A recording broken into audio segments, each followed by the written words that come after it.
Hai teman-teman semuanya, perkenalkan nama saya Dini Rizka Arisona dengan NIM 231B 124. Di sini saya akan membuat video konseling dengan topik masalah pertemanan dan rendah diri. Selamat menonton. Ya.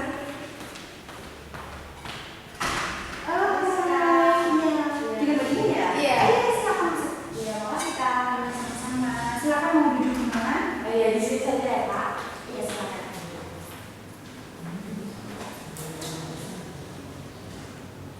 Halo Mbak Dia. Halo Mbak. Bagaimana kabarnya hari ini? Alhamdulillah Mbak baik. Tadi kesini ada kendala apa tidak? Enggak sih Mbak. Karena ada macet juga kok. Terus kesibukannya akhir-akhir ini apa? Saya masih kuliah Mbak. Semester berapa? 4 Mas ya. Sudah banyak tugas ya? Iya. Baik, sebelumnya saya boleh tanya. Iya boleh. Kira-kira sebelumnya sudah pernah mengikuti sesi konseling belum? Baru sih Mbak. Ini baru pertama kali. Saya jelaskan dulu ya, untuk konseling itu apa. Jadi konseling itu adalah proses bantuan dari konselor kepada individu atau konseli seperti Mbak Dini ini untuk membantu menyelesaikan permasalahan. Nah, jadi di konseling itu ada 2 asas Mbak. Yang pertama itu adalah asas kerahasiaan. Asas kerahasiaan itu adalah dari saya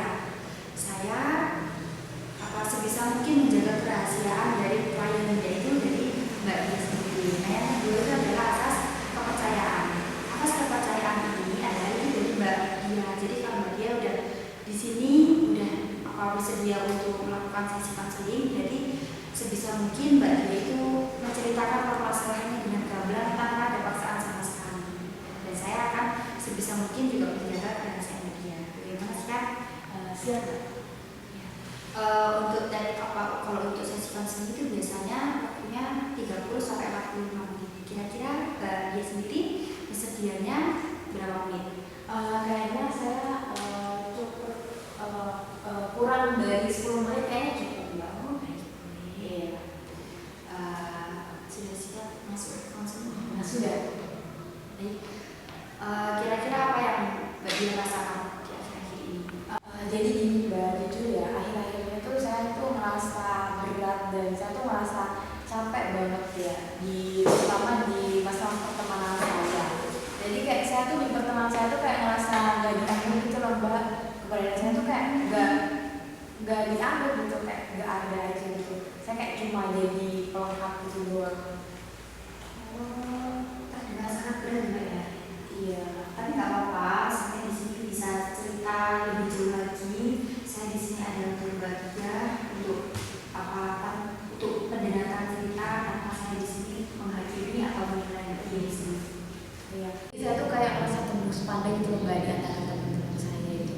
Bahkan kayak ketika mereka jalan bareng, mereka main bareng itu kayak saya tuh nggak pernah dianggap gitu loh Mbak.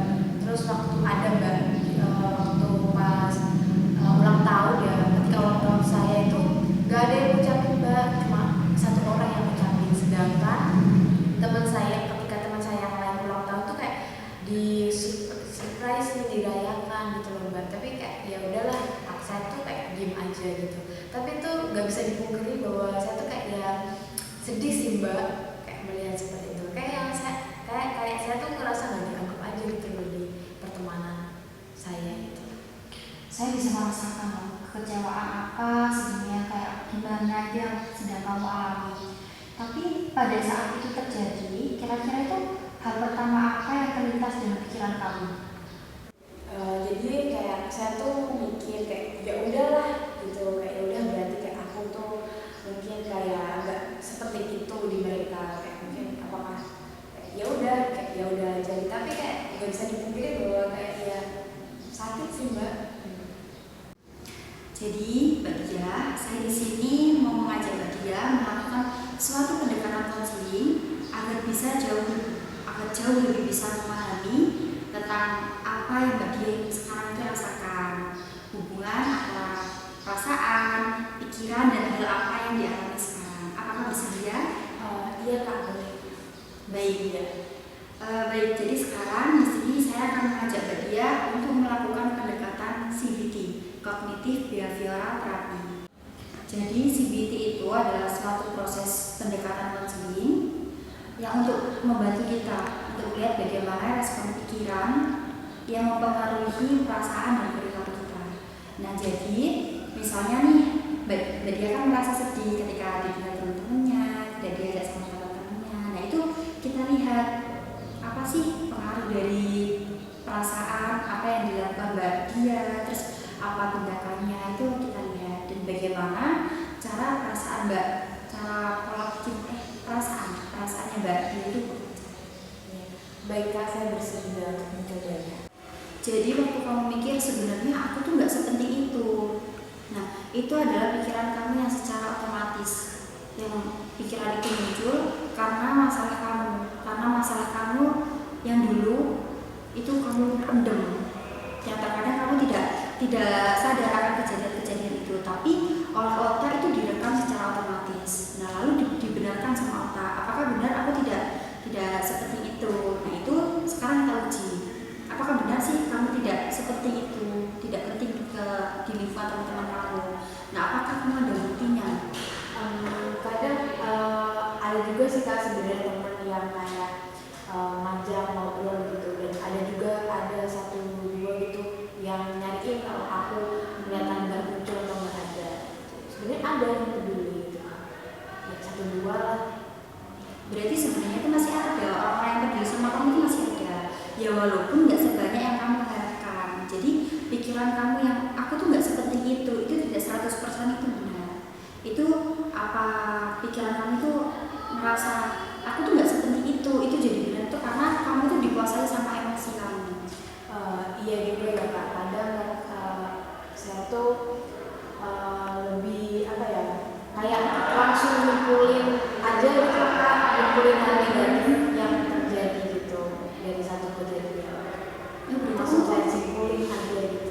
Oh, berarti kamu tidak mencerna secara langsung gitu ya, langsung disimpulin gitu. Iya. Kayak berarti mungkin apakah saya terlalu keras sama diri sendiri ya? Baik, kalau yang saya lihat dari cerita Mbak Dia tadi dari awal, Mbak Dia ini sepertinya orang yang overthinking, terlebih pada dirinya sendiri, ya betul. Iya. Nah, sekarang coba kita balik ya Mbak ya. Andaikan ada teman Mbak yang cerita kepada Mbak itu sama yang kayak tadi, aku tuh enggak seperti itu dan lain, apakah Mbak juga akan seperti itu? Enggak mungkin sih Mbak ya, karena pasti saya akan peluk dia dan bilang kalau dia itu enggak sendirian. Nah, lalu kenapa Mbak kok tidak memeluk diri Mbak sendiri? Kan apa coba kata-katanya diganti. Mungkin yang pertama Mbak bilang saya itu enggak seperti itu. Coba diganti dengan kata-kata yang lebih mengenakan. Mungkin lingkungan pertemanan saya itu bukan itu. Kan setiap orang kan ada frekuensinya masing-masing. Oh, mungkin saya tidak sefrekuensi dengan teman-teman saya.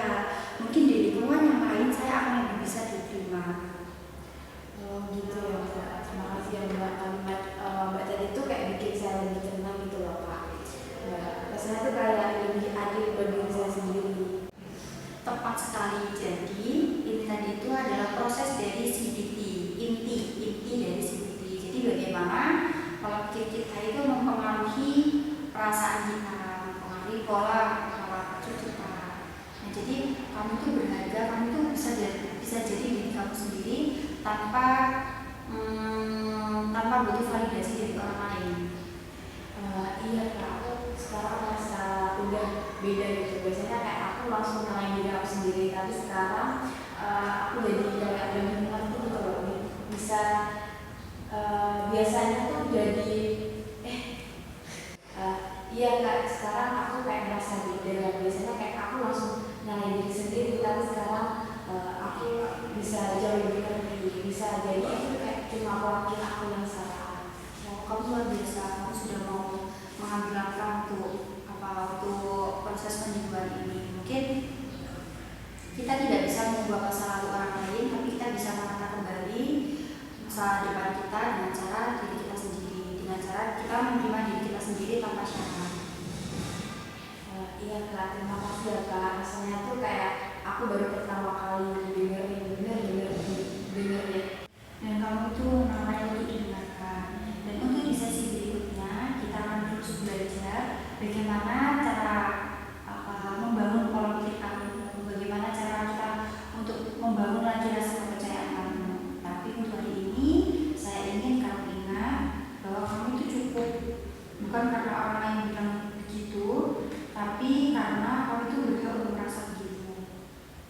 Ya, baik Kak, terima kasih ya Kak untuk Iya, konselingnya. Iya, sama-sama. Cukup atau masih ada lagi Eh, untuk perasaan kamu hari ini? Cukup Kak, cukup sangat membantu melegakan perasaan saya. Iya, terima kasih ya sudah Iya. mau bercerita. Iya Kak, baik. Jadi kalau gitu saya lanjut ya Kak.